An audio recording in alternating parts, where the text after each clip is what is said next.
Hello, Southwest Minnesota. I want to speak to you today about a recent event that took place in the Minnesota State Senate related to the aftermath of the murder of George Floyd and the ongoing debate on the role of law enforcement agencies within our communities.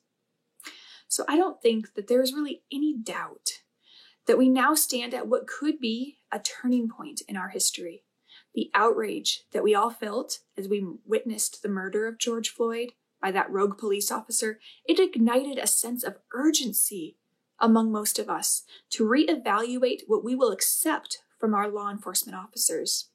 There has been a resounding call from people from all walks of life for measures that would hold our police officers accountable for their actions and their conduct. We ourselves have a renewed sense of responsibility and empowerment as we've been reminded that the buck stops with us.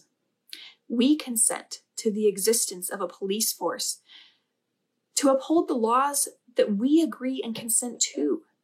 These officers work for us.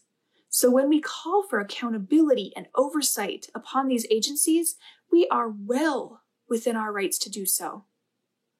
Unfortunately, the Minnesota State Senate recently decided that they're not obligated to represent our voice in this matter.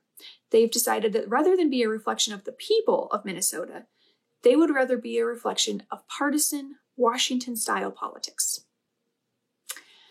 3 bills under the moniker of the Minnesota Police Accountability Act of 2020 recently passed through the House of Representatives. With the support of Governor Walz, these bills would have added oversight measures that would have held our police officers to a higher level of accountability. Now, this was not a resolution that was just pushed through by Democrats or rushed through. It was debated upon, it was adjusted, and ultimately it was passed with some Republican support as well as Democratic support. The House of Representatives understood that their constituents believed that while the methods may be debatable, the need for reform is not. And in true Minnesota fashion, they listened to each other, they compromised, and they took action in a bipartisan way. The act made it to the Senate, and rather than debating the issue, rather than sending measures back of their own back to the House of Representatives, the Senate Republicans, along with our own Bill Weber, decided to adjourn and go home. The murder of George Floyd made Minneapolis and our state the epicenter of collective outrage, not only in our own country, but in countries around the world.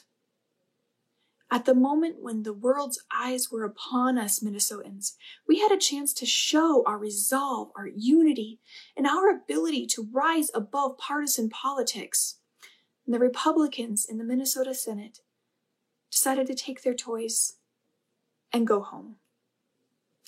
How very Washington, D.C. of them. We must demand action from our state senators.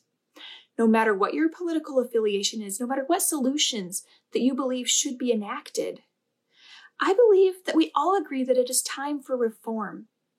And it is well past time for our state senators, for our district, to have a state senator that represents us, that sounds like us, that doesn't sound like a partisan Washington politician.